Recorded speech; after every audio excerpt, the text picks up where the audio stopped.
Está connosco o Dr. Tiago Sabalão, é psicólogo, terapeuta familiar e de casal, a quem agradeço por juntar-se a nós. Muito obrigada, Sr. Doutor. É um gosto recebê-lo no programa. Obrigado, também é um gosto para mim estar aqui novamente. Obrigada, uma boa tarde para si.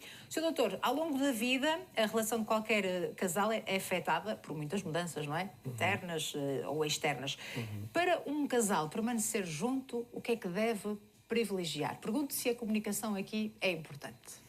Sim, a comunicação é sempre importante, porque é a forma que têm para poder partilhar aquilo que estão a sentir ao longo da relação, as expectativas que têm, por exemplo, não é? Os pensamentos que vão tendo ao longo da relação, e daí poderem, com o passar do tempo, se ajustarem às diferentes necessidades, quer necessidades individuais, não é? Quer necessidades da própria relação, não é? Porque a relação também vai evoluindo, as pessoas vão evoluindo, a relação vai evoluindo, e se nós desligarmos, significa que alguma coisa vai começar a correr mal, não é? Ou nem sequer pensamos naquilo que está a acontecer e deixamos andar, ou então, se pensamos, vamos perceber que alguma coisa não está bem. Por isso, a comunicação é sempre a base para se poder construir, digamos, uma relação positiva e com uma comunicação boa. Ou seja, quer do ponto de vista da quantidade, é bom comunicar muito, e é bom também comunicar bem, não é? Claro. Do ponto de vista da qualidade. Mas muitas vezes é de facto algo que os casais e as pessoas levam para a terapia num primeiro momento, numa primeira sessão, em que falam sobre as dificuldades que têm ao nível da comunicação, e falamos aqui de imensas coisas, não é? Ao nível da comunicação, porque é uma área muito grande, mas é algo que dizem muito. Isso não significa que o problema seja a comunicação ou só a comunicação. Há muitas coisas que estão por trás dessa comunicação. Claro. E daí eles também procurarem, não é só pegar, enfim, no manual de comunicação e dizer, ok, vamos lá ver como é que vamos comunicar melhor. Sim, também se aprende a comunicar melhor, mas também é perceber o que é que está por trás daquela comunicação. E esse é um dos trabalhos que se tem que fazer, e é um dos focos principais grandes, não é, da terapia. Não é? E é essa ajuda que o terapeuta vai aqui dar a este casal. O que é a terapia de casal, no fundo? Sim, eu posso falar, se eu falasse das terapias de casal, teria que dar aqui uma perspectiva muito, muito abrangente, muito larga, não é, histórica, sobre a evolução da mesma. Mas centrando naquilo que é o meu papel, enquanto terapeuta de casal, e a minha terapia de casal, chamemos assim, eu sou psicólogo, e por isso, sendo psicólogo, tenho sempre isso na base, não é? Ou seja, a minha intervenção com os casais, no meu ponto de vista, é uma intervenção psicológica, é uma intervenção psicoterapêutica. Claro. E por isso eu estou focado na componente emocional, na componente comportamental, na componente cognitiva, não é? Na componente física também. E depois tento perceber o que é que daquilo está relacionado com a pessoa, que está, vamos dizer assim, para além do casal, ou o que é que está relacionado com o casal propriamente dito e com a sua forma de interagir, não é? Ou se há coisas que são ali apresentadas que fogem do âmbito de uma intervenção da terapia de casal e poderá fazer parte de um processo individual, ou até de outros profissionais, como por exemplo um psiquiatra, se estivermos a falar de questões de saúde mental que estão ali implicadas. Dou alguns exemplos práticos para percebermos do que é que eu estou a falar, não é? No fundo, em termos de intervenção. Por exemplo, se nós pegarmos na componente emocional, se é alguém que está muito mais irritado, muito mais impaciente, e isso vê-se, não é, na relação, e a outra pessoa queixa-se, eu posso olhar para aqui, e devo olhar para aqui, duas perspectivas, que é o que é que isto tem a ver com a pessoa, a sua personalidade, a sua história de vida, o momento atual que está a viver, por exemplo, porque pode estar com privação de sono, e isso pode ser suficiente para estar ali algo instável, identificar isso. E, por outro lado, o que é que tem a ver com o casal? Porque há ali um conjunto de dinâmicas, até a forma como o outro comunica, estamos a falar de comunicação inicialmente, não é? Claro. Com essa pessoa, e o quanto isso pode afetar a pessoa no sentido em que fica mais reativa, não é? Face a um conjunto de coisas que acabam por ser ditas. E então convém separar isto, o que é da responsabilidade de cada um, individualmente, e o que é que está diretamente relacionado com a dinâmica familiar, não é? Familiar, sim, a dinâmica de casal, não é?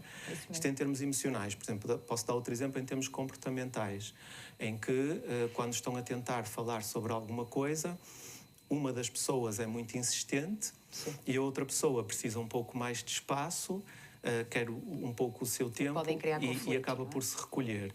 E isso pode gerar conflito, não é? Precisamente porque não estão a compreender quais são as necessidades que estão ali. Vamos imaginar que esta pessoa que acaba por ser mais insistente é uma pessoa que tem um perfil mais ansioso. Então, em parte, poderá ter individualmente trabalhar este lado, mas por outro lado também pode ter a ver com este comportamento da outra pessoa, não é? Que foge, que não quer falar sobre aquele assunto naquele momento, que é suficiente para desencadear, no fundo, aquela insistência, não é? E no sentido contrário, da outra pessoa que foge, que evita, que procura estar ali um bocadinho recolhida ou que evita mesmo, pode ter em parte a ver com a própria pessoa e a sua história de vida, os modelos que teve, quando foi influenciada, a sua personalidade, e isto é uma coisa, e pode ter a ver também com o casal, como por exemplo essa insistência a atropelar ao ponto, até porque dentro dessa insistência imaginemos que existe alguma crítica, etc, e a pessoa fecha-se, não é? E isto já é do casal, ou seja, é sempre importante, enquanto terapeuta, estarmos atentos a isto, o que é que pertence a cada um e o que é que tem a ver com o casal, para podermos trabalhar tudo isso e colocarmos em reflexão e depois em ação para que as mudanças possam ocorrer. As questões até podem ser individuais, não é? Dizer respeito apenas a um elemento do casal, mas dê-me exemplos e motivos. Porque é que o casal, de facto, procura a ajuda de um terapeuta? Quais são os casos que têm chegado? Sim, são muitas as razões, não é? Por exemplo, há uma das razões que por acaso a mim vem parar muitas vezes, que são questões de infidelidade. A traição que existe, portanto, há ali uma quebra de confiança e os casais procuram, ou porque foi há pouco tempo que descobriram, ou porque já foi há muito tempo. Muitas vezes os casais até chegam e falam dessa situação como sendo um problema e algo que não estou a conseguir lidar, mas já foi há 10 anos ou já foi há 15 anos. E por isso essa é uma das razões.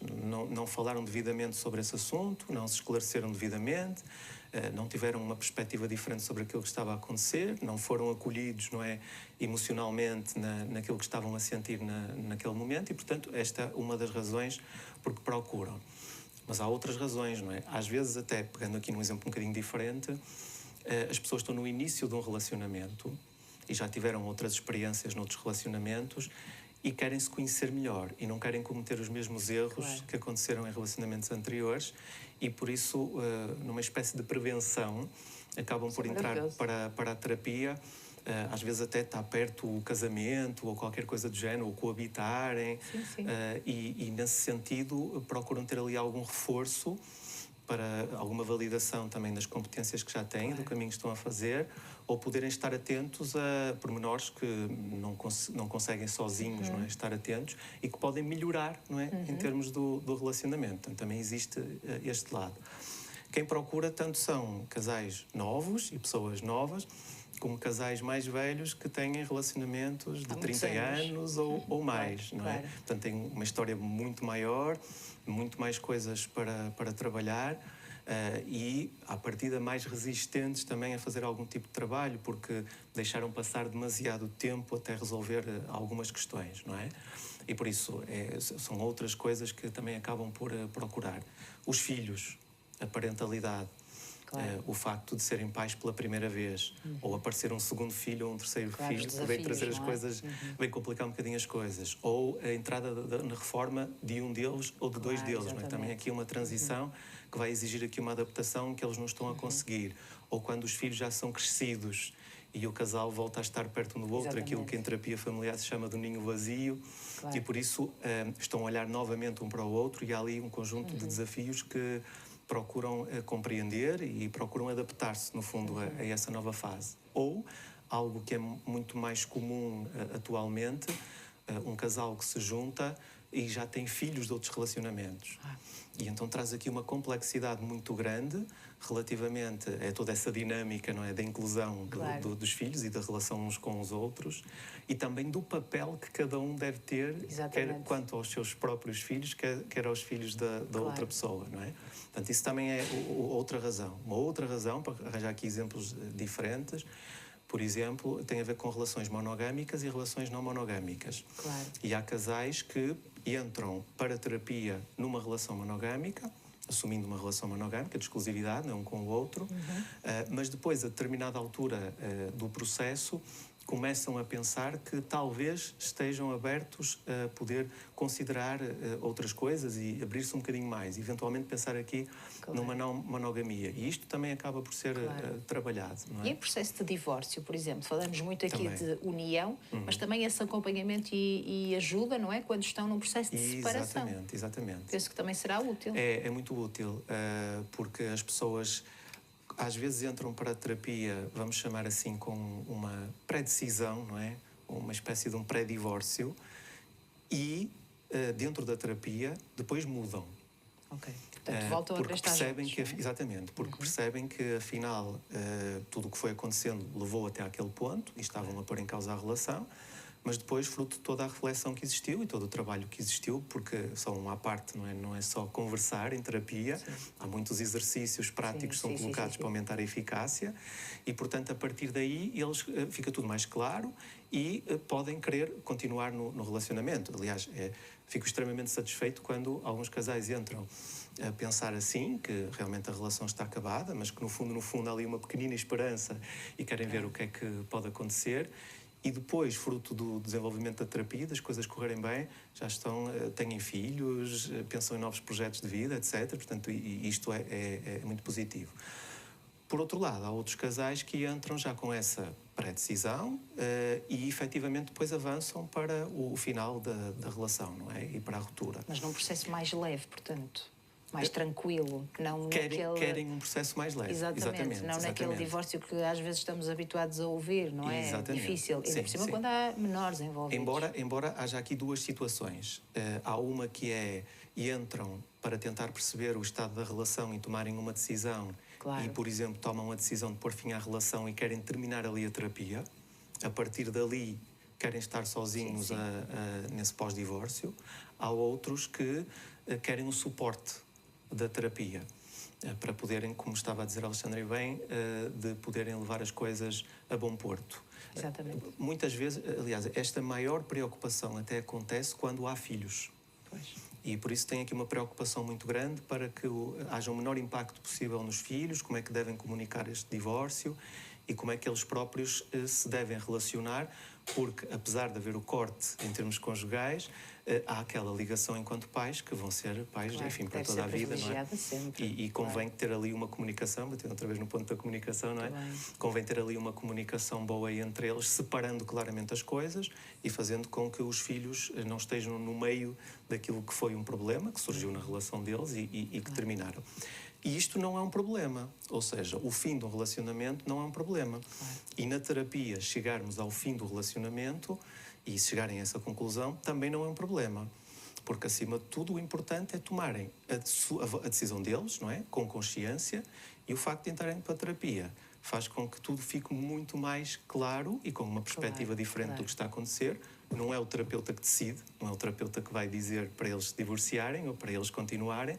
Vai ajudar a que eles percebam que decisão é que têm de tomar e, naturalmente, eles tomarão a sua decisão e responsabilizar-se-ão por isso. Não é? E foi-me dizendo ao longo desta conversa que cada vez existe menos estigma em procurar um terapeuta de casal, não é? Pela diversidade de casais, pelas idades, pelos motivos que os levam a procurar ajuda. Sim, não é? Até casais homossexuais, casais heterossexuais, etc. E, portanto, há de facto uma diminuição desse estigma, o maior à vontade, mas ainda há muito caminho a fazer, porque mesmo pessoas que entram para a terapia, e pela minha experiência, a maior resistência até existe por parte dos homens. Até que ponto é que tem a ver com uma certa cultura masculina, não é? Que foi sendo alimentada de nós decidimos por nós não precisamos de ajuda, ninguém me vai ajudar. Embora também haja, enfim, algumas mulheres que resistem à entrada para a terapia. Tanto é que há pessoas que eu acompanho individualmente, porque um dos elementos não quer avançar para a terapia, mas elas querem na mesma avançar para a terapia individualmente e, portanto, avançam desse género. Mas continua a haver ainda alguma dificuldade em dizerem aos outros que estão em terapia, embora muita gente já consiga fazê-lo, e dificuldade em entrar para a terapia porque acham que não vai ajudar, porque só vai para a terapia quem já passou do limite dos limites, sem perceberem muito bem que tipo de limites é que se está a falar, Mas felizmente há muito maior procura por parte de homens, por parte de mulheres, de casais homossexuais, heterossexuais, etc.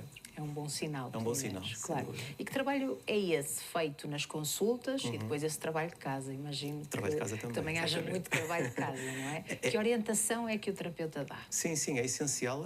Ainda bem que tocou nesse ponto, Alexandre, no trabalho de casa, porque eu costumo dizer muitas vezes isto em terapia.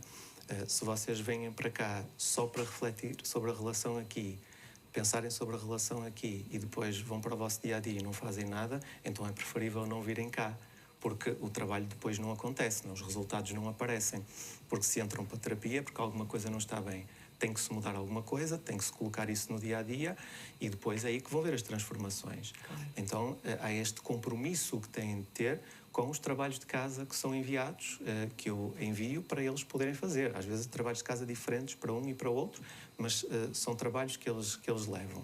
Muitas vezes esses trabalhos de casa, às vezes sou eu que sugiro determinados trabalhos de casa, mas muitas vezes esses trabalhos de casa sou eu que levo as pessoas a tentarem assumir compromissos. Eu até costumo dizer muitas vezes isto, que é o que é que realisticamente vocês conseguem assumir como o vosso compromisso, eu vou fazer isto nas próximas semanas, não é? Até à nossa próxima sessão. E por isso as pessoas pensam por si e percebem o que é que podem fazer e o que é que se conseguem comprometer ou o que é que tentam efetivamente fazer para melhorar a relação, porque o foco é sempre a relação. Quando estou a trabalhar em terapia de casal, se eu vir que há questões que fogem do âmbito da terapia de casal, eu falo sobre isso e eles têm depois de receber esse encaminhamento. Então, entrando nessa estrutura, não é, como é que funciona a terapia de casal, também é importante perceber isto, que é a maior parte, pelo menos no trabalho que eu faço, a maior parte do tempo e das sessões é comigo e com os dois elementos do casal. Mas há situações em que eu posso estar individualmente, com um e com outro. Momentos individuais dentro da terapia de casal, que posso ser eu a propor, ou podem ser eles a sentir essa necessidade e nós avaliamos isso. E por isso, até algumas questões que são muito individuais são transportadas para esses momentos, para as pessoas terem consciência de algumas coisas e depois ativarem outro tipo de recursos, por exemplo, não é? Mas isso pode ser ativado. Há terapeutas que o primeiro contacto que têm com o casal é com um e com outro e só depois é que entra o casal. É muito raro eu iniciar assim. Já aconteceu, mas é muito, muito, muito raro. Eu gosto de iniciar com os dois e só depois é que eu penso que momentos é que têm que surgir, se tiverem de surgir dessa maneira. No funcionamento da própria terapia, como eu estava a dizer, não é só através da palavra, em que eu estou sentado no sofá e eles estão sentados no sofá e estamos ali a conversar. Claro que quando eu faço terapia online tenho menos condições, não é? Sim, claro. Há uma maior limitação proximidade e tenho que me diferente. adaptar, exatamente.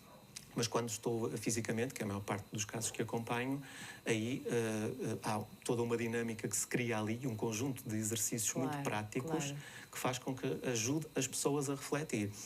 Se eu estou num processo mais em torno do diálogo, da comunicação e da reflexão, e se percebo que eles não estão a atingir determinados objetivos ou que não estão a compreender determinadas coisas que estão ali a acontecer, eu tenho que puxar um pouco pela criatividade e perceber, ok, que tipo de exercício é que eu posso aplicar aqui. Ir ajustando. Exatamente, ir ajustando.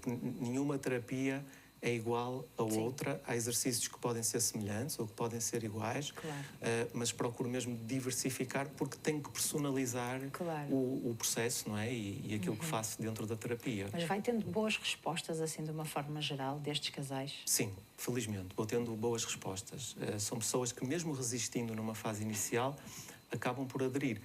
É óbvio que isto traz aqui uma responsabilidade muito grande para mim, porque as pessoas, quando entram para o processo, elas não ficam lá porque gostam de estar comigo a conversar, não é? Elas ficam lá porque querem resultados. Há alguma esperança, não é? Nestes casais, exatamente. Ou seja, entrando sem esperança é muito difícil trabalhar ali alguma coisa, ou entrando já sabendo que não vão continuar, não é? Mas não dizem, é diferente. Agora, basta haver um pouquinho de esperança, que é nisso que nós vamos trabalhar e perceber se a relação pode funcionar. Quão capazes são para lidar com problemas do passado, com problemas muito recentes, a capacidade que têm de criar algo novo, não é? Na sua vida. E, portanto, há todo esse trabalho com eles. Sempre muito personalizado, porque é fundamental que assim seja. E por isso eu procuro estar atento àquilo que são as necessidades que estão por trás daquilo que eles até trazem, não é? Porque Claro. muitas vezes eles dizem, é porque nós comunicamos mal, não é? Nós vamos ali atrás e percebemos que há outras coisas que estão implicadas, problemas até com as famílias de origem, não é? A interferência que acaba por haver ali e em processos de diferenciação, aquilo que se chama diferenciação do self, não é? Das pessoas e tudo isso tem que ser muito pensado a três, não é? Sim. E com uma transparência muito grande, não é? E o acompanhamento é individualizado, quer dizer, entre elementos e depois em casal também, Sr. Doutor. Sim. Mas o número de sessões é impossível prever, não é? Mas pode às vezes durar anos este acompanhamento? Pode durar anos. Sim, sim. Há vários modelos, não é? Há modelos que são sempre de intervenções curtas. Eu não sou propriamente um adepto de intervenções curtas, porque sou uma pessoa que gosto de ver as coisas de uma forma um pouco mais profunda. Não preciso de aprofundar também em demasia. Tenho que ir um pouco ao encontro também daquilo que são as necessidades do casal, criar ali, enfim, alguns limites no processo. Mas eu diria que menos de meio ano não me parece muito razoável, não é? Claro. Depende sempre de situações, sim, de cada situação. Não é? Há situações mais raras, mas que meia dúzia de intervenções que é suficiente para o problema que eles estão ali a ter. Porque depende muito, quer do meu trabalho, quer do trabalho deles, não é? E, portanto, há sempre uma reflexão que tem que haver em conjunto, porque eu gosto muito dessa transparência, não é? Aquilo que eu estou a pensar sobre o processo, aquilo que eles também estão a pensar sobre o processo e ver essa transparência também exista da parte deles, não é? Sim, sim. Sim, porque isso ajuda, pegando naquele tópico da esperança, não é? Certo. A eles permanecerem dentro das sessões, como eu estava a dizer, pode durar meio ano, mas pode durar 2 ou 3 anos, depende do que é que nós estamos a trabalhar. E não só, às vezes os objetivos principais foram atingidos, mas o casal quer marcar sessões regularmente, às vezes mensalmente, outras vezes 3 em 3 meses, etc., para perceber como é que as coisas estão, para terem aquele espaço que é o espaço deles. E está tudo bem e mantemos-nos ali. Claro que depois vamos tentar sempre espaçar cada vez mais para que eles não estejam dependentes, não é, daquela terapia e consigam autonomamente resolver as suas questões. E a seu tempo eles vão à sua vida e resolver. Até para depois ter agenda para novos casais, senão... Certo, exatamente, é mesmo isso. Porque há aqui um aspecto importante que é as terapias breves podem cair aqui num erro que tem a ver com isto, que é trabalharmos muito sobre a superfície. E a minha ideia é que nós possamos fazer aqui mudanças estruturais para que futuramente, quando eles estiverem sozinhos, quando surgirem problemas, não é aquele problema específico que têm a resolver, é a forma como resolvem qualquer problema que possa surgir. E aí já estão muito mais munidos de ferramentas para poder atuar. Então é por isso que, no meu caso, os processos demoram mais, precisamente porque eu gosto desse lado mais estrutural em termos de mudança. Muito bem, parece-me que faz todo sentido, claro que sim. Muito obrigada, Sr. Doutor, pela sua presença e por esta belíssima explicação. Vamos agora ao encontro das dúvidas dos nossos telespectadores. Muito obrigada, Dr. Tiago Sabalão, psicólogo, terapeuta familiar e também de casal.